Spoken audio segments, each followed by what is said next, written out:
I welcome you here, and I couldn't even articulate as to how like I was impacted by this beautiful film. So very thankful, grateful for you to have lent your film for this particular festival. Thank you. Thank you so much for making room for it and for talking about these issues.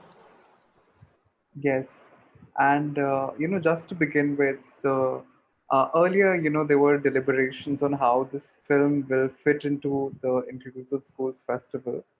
And after watching this film, because this is the first time I wanted to experience this film along with the audiences as well.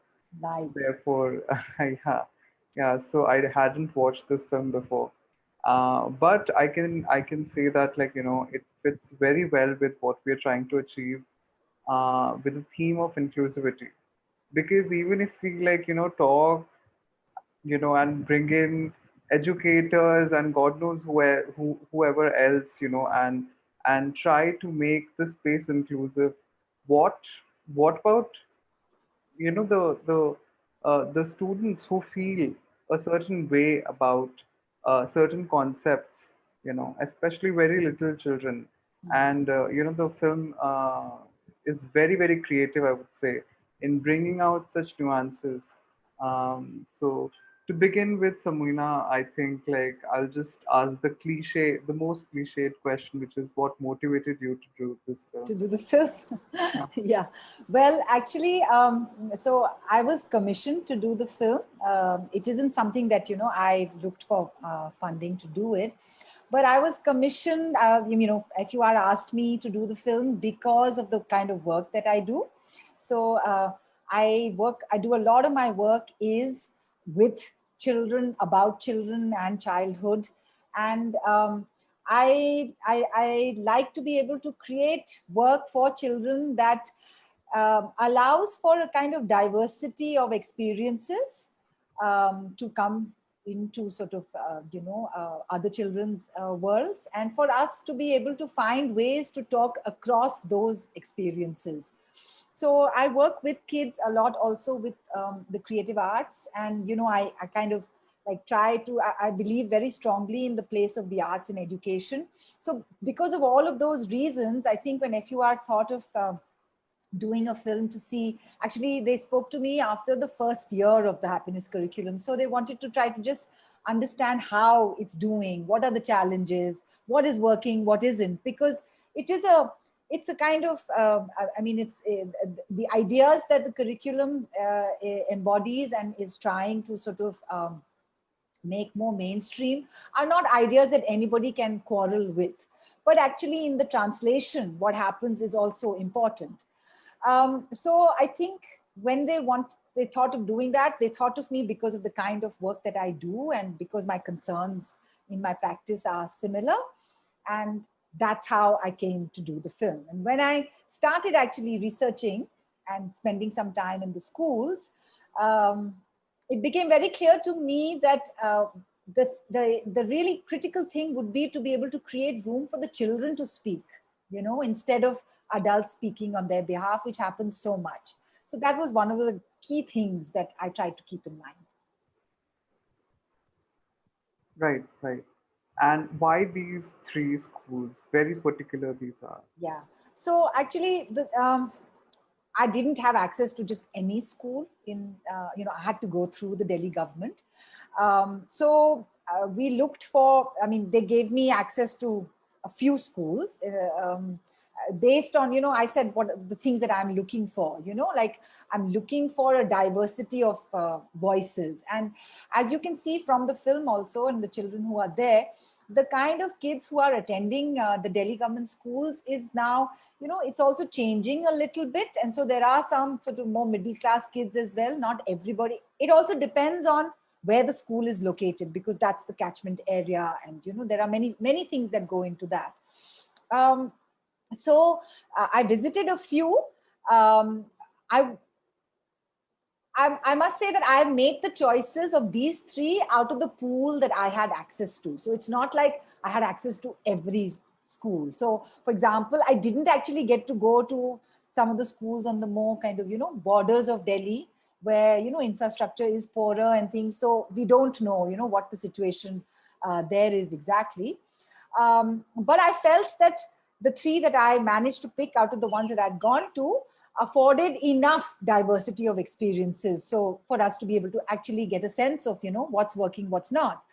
So the School of Excellence, of course, was picked because this is a new initiative, and they wanted very much for that to also sort of that what are the ways in which the attempts are being made, right? So the School of Excellence was one attempt that had been made, and in some ways, it represents the sort of better quality of teachers, the better infrastructure.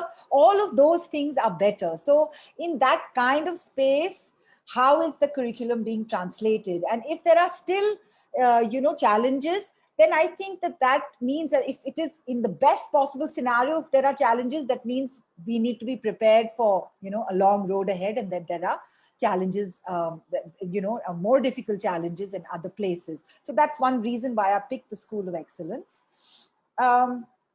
I picked the other two. Rouse Avenue I picked because it's one of the older schools of the Delhi government, right? And it is in an interesting location because it's right sort of Rouse Avenue borders Old Delhi. So it gets a mix of people. There are lots of kids who come from, families where, the fathers mostly are kind of, like in small government jobs, but, they are in government jobs. So, there is a certain stability that they have, economic stability.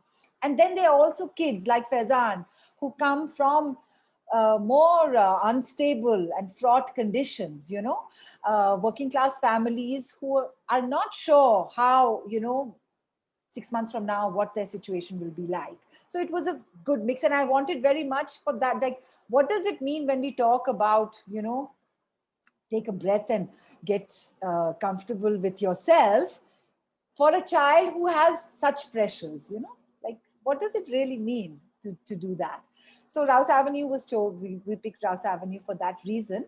And Lajpat Nagar I picked because of the actually Afghan refugee program, because I thought that would be really interesting to see where there is a structured program of children coming from another community. So this idea of one of the things that they're trying to talk about is how do you build empathy, etc. So when you have something which is so obviously the other, and that whole othering process that happens in spaces like that. So I thought, let's look at what is happening with children in spaces like that. So that's why we picked the school in Lajpat. Yeah, I thought this would be, a very interesting start as to the filming process itself, because first comes the selection. It's just like the initial part of the conversation with Yeah. yourself you have. And I would really laud you because usually when we see films, documentaries on schools, the setting is usually just the school or the playgrounds, where the students play.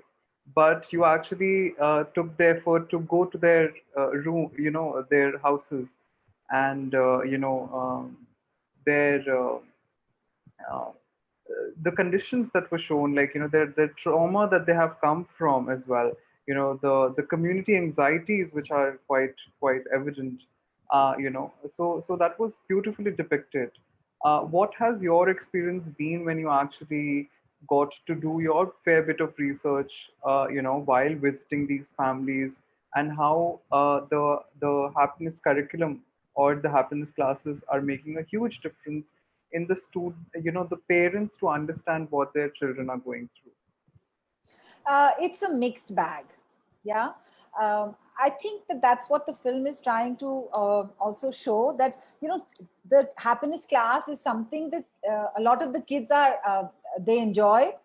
Um, I think there will be some children for whom it's just one more time of day that they have to get through. But there are many who find it, interesting because there is no pressure, and they're taking to the whole sort of the reflective quality of engagement, talking, sharing, the activities. Those are things that they are kind of enjoying. But how effective are those in allowing children to sort of build resources, inner resources, to cope with, you know, contexts which are harsh because of the structures that we live in. I think that that's a mixed bag, you know. It is like, for example, in Faizan's case, you know, I don't think, I mean, the reason that I went to the children's homes is because, you know, education is about the self and the world is not restricted to the school. The school is coming and emerging and placed in the context of the larger society. So the teachers who come to teach in it are also impacted by you know, ideas that are circulating in larger society. So they bring those ideas in as well. Plus, children are experiencing other kinds of experiences outside of school, which also will impact how they engage with what is happening in school. So all of those reasons make it important for us to sort of look outside of the school as well. It can't only be, the school cannot be seen in isolation and separation from what's happening in the rest of society. And so I think that when we look at the context of, you know, working class populations, or we look at the context of communities that feel othered, then I don't think it's enough for us to just focus on, you know, building inner resources by teaching children mindfulness. Of course, mindfulness is important, it's very helpful, uh, but we need to also think of larger structural issues, which are, you know, it can be from the, like, what is being taught to teachers, what is teacher education like, and how are teachers looking at their own responses, how are teachers looking at, you know, are they reflective enough to see what is it that they bring into the classroom that then affects the transaction of the curriculum. So it can be something small like that, to the larger kind of policy levels that, you know, when you have, say, for example, Pratibha Nishta, and you're doing this kind of differentiation, how does it like actually benefit? You know, differentiation, I think, works in a mixed classroom when you are looking at it by saying that, you know, we are creating room in a mixed classroom, mixed ability children, and giving space to different kinds of learning. So we, you know, what does that need? Maybe that needs more than one teacher per classroom to do that, to actually put it into practice. But if you separate them into another class, then you get the kind of responses that you see in the film, no? Where the children are saying, "Haan, wo bol dete kamzor hai," you know. So that's another kind of othering that happens then. So that's a policy level thing. So, you know, it requires, I mean, I think that this is a long road, and we need interventions at many levels. So the curriculum in the classroom is one thing, but we need to also examine all of these other aspects.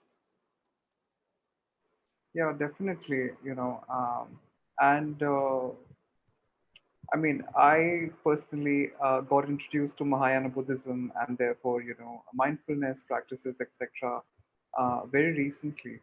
But and I do understand, you know, how some practices that are taught to certain students, not really certain students, but almost all the students, it actually just doesn't remain with them, Hmm. but rather gets transferred on to other people around them, including their family members. Yes, yes. Yeah, so it somehow also questions some ideas wherein people limit the idea of school as a safe and happy place where, you know, like this is your protected area. You know, you go outside this protected area, you're no longer happy, you know.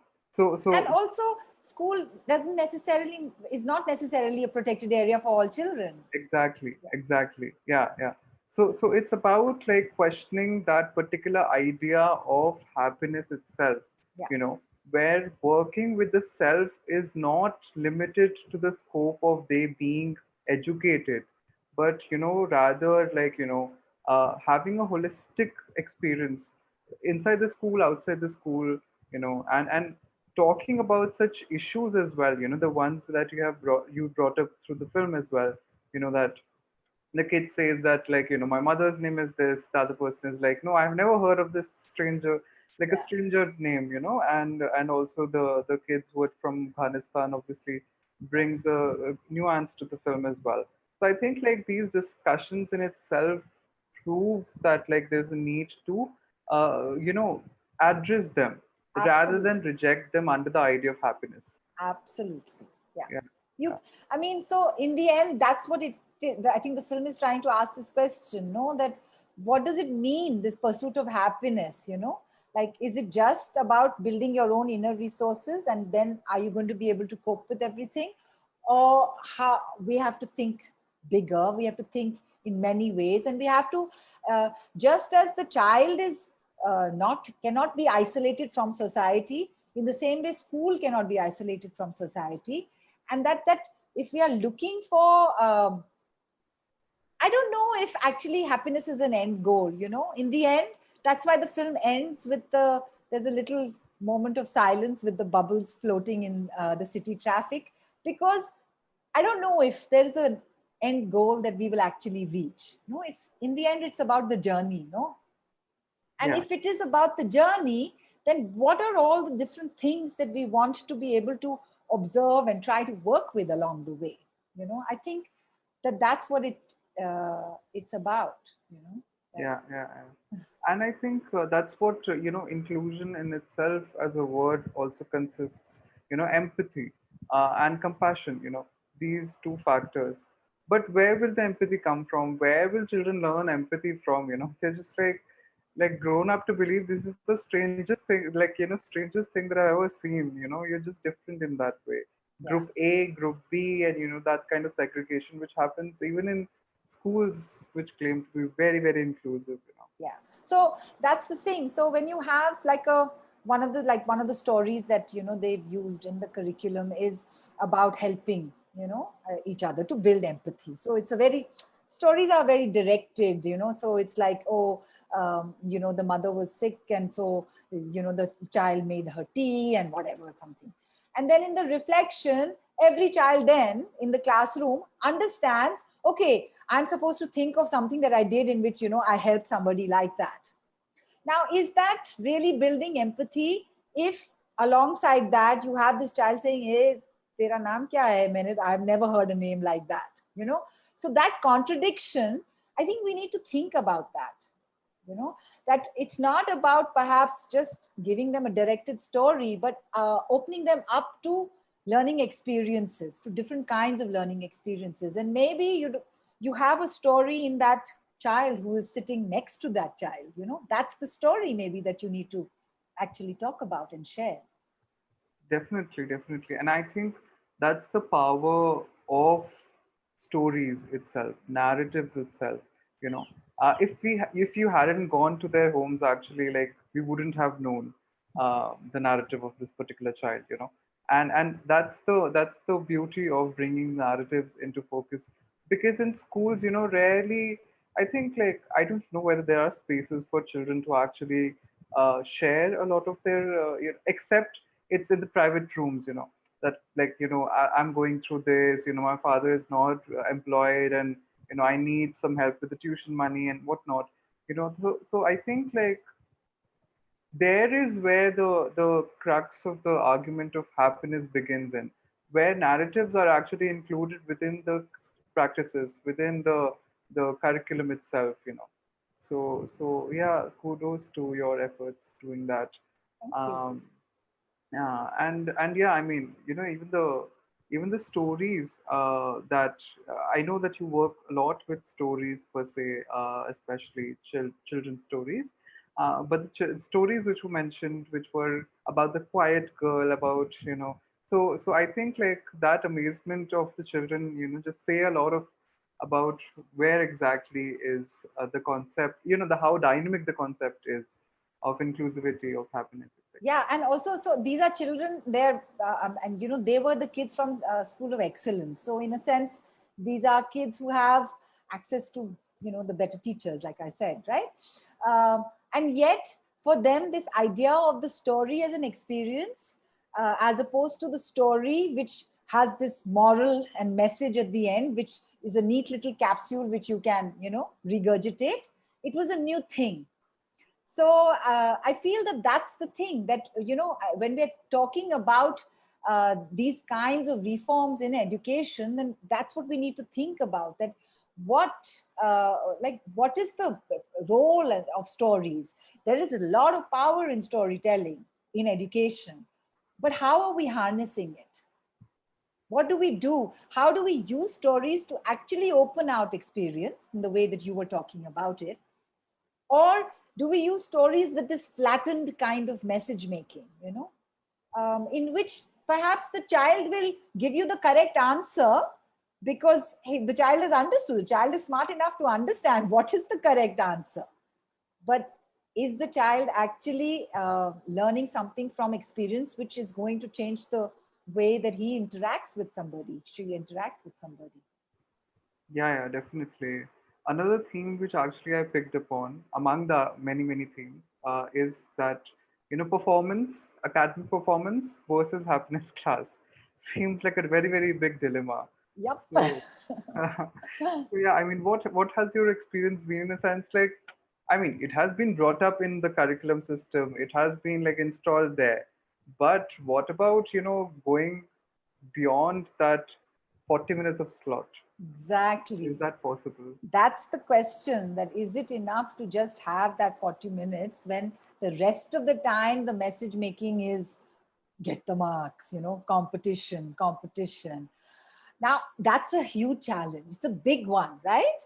But I think that, so in some ways it feels like, this then becomes like a band-aid, you're just like putting this on, um, and saying that, take the breath because it will help you cope with stress. Of course it will help you cope with stress, but the real question, or let's not say the real, I don't want to like, uh, make the sort of individual stress is not is unreal, but I would say an equally important question is, what is the root of the stress?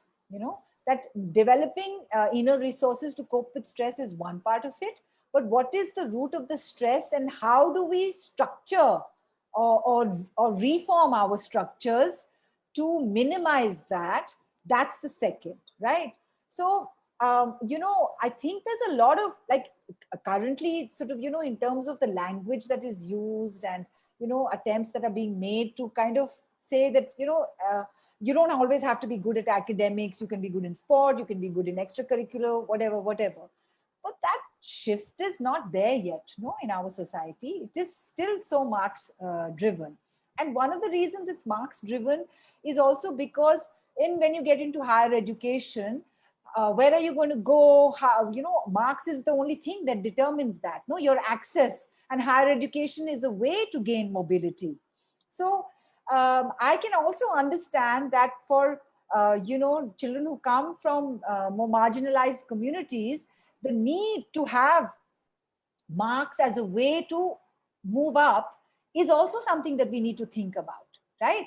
Now how do you deal with that? That cannot be dealt by telling that person that marks are not important. It's easier to tell a middle class person, no, come like a child from my family, that marks are not important, because you think kuch na kuch to kar lega, because there is cultural capital. So I think you have to think about like, what are the options that we are giving for them to the when in higher education? What do we have? Like, why are there a handful of seats? Why are there a handful of good institutions of higher education? Maybe we need more. Why is there not funding for that? So as you see, these are bigger structural questions which actually are all interconnected. So that's the thing, that how, if we want to move away from a society that has privileged marks and academic performance over everything else, we can't do it only by doing this. We have to make bigger structural changes at every level, Yeah, yeah, definitely. And you know, recently I went to a government-run school, and one thing, I mean, this is the first thing that I noticed. There were three washrooms, washroom for boys, girls, and the third for the either the whatever the gender diverse people or like the teachers, etc. So I think like a lot of Did they have it for the gender diverse teacher yeah, people in government school? That's yeah, pretty good. pretty good. Yeah, definitely. And that amazed me, because like you expect these coming from, certain privilege. Okay, that's where we want to brand ourselves as inclusive, and that's what we will Yes. do, etc. But therefore, the source of this program actually comes from a very thought out idea of social emotional learning of children, etc., etc. But what has your experience been in talking to these children and receiving their inputs about how, and of course, I mean, these are children who is talking to an external person, a person whom they might not have met quite often, Hmm. and they have a particular image of you. So not they might not be that authentic to Hmm. you, Hmm. but did they share about how in ways they received something from these classes, other than the ones that were mentioned in the film itself? Other than what's in the film, Yeah, yeah. I would say no, because I think I have tried to include whatever I mean, whatever their responses were as much as possible. Um, but like I said, and like the film shows, there is definitely like uh, this idea of the breadth, for example, with the older kids.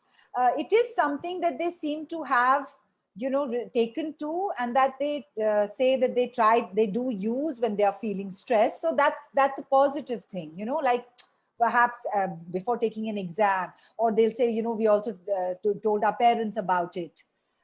So in that sense, that is a takeaway that they are getting. And I think the other thing is just this it's just a more playful time, and they enjoy that.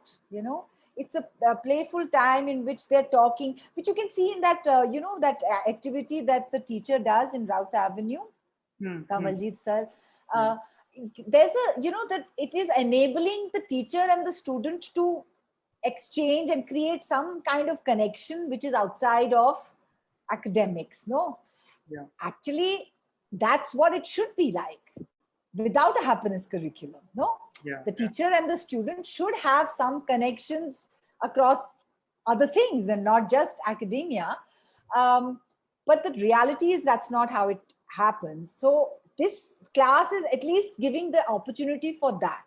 So I think those are two things that I can say that they are definitely taking away, that there is at least some opportunity for connections to be built between teacher and student. Of course, it depends on the individual teacher also. This is not uniform. So it's important to remember that, these are, I'm seeing a few of the schools, and probably the schools which are, sort of better. yeah. But that, and I think some, I don't know, for the little ones, it's quite like when she says, the little girl says, no, that when my sisters are fighting, and then I tell them, "Tum shant raho, shant Yeah. raho." Now, at one level, it's a frivolous thing, and it makes us laugh because how small she is, and she seems to be parroting something that she's done that. But over a period of time, perhaps that will enable her to actually tap into something. So I'm not discounting that. I think there is value in that if something will come from it. And I know that some of the older kids um, do try to sort of, like when they're feeling stressed about the exam, they'll say, we took some deep breaths and we shut our eyes. That's not bad. That's a good thing if that happens. Is it substantial enough? That's another question. Definitely. And I don't know how many attendees are, students themselves, how many of them are adults. Because, as adults, I mean, we all could connect with the children. And as was shown in the film, the teachers also, I think, like, mentioned that it was quite a relief for them, given how busy their lives have been. I think, like, that 40 minutes gap, or like, how much wherever, like, the that happiness class would occur, they would actually like sense a sigh of relief. Yeah, one of the teachers, she says, मैं happiness फिर cool down करता है. Yeah, yeah. And I think like that's the best way to describe how such uh, institutions should give space for such happiness classes to happen. You know. Or perhaps build that into whatever else is happening anyway, no? That Yeah, what she's talking about is that moment of pause, no? yeah, And that moment of pause should be built into whatever it is that we are doing, because we know that that helps. yeah.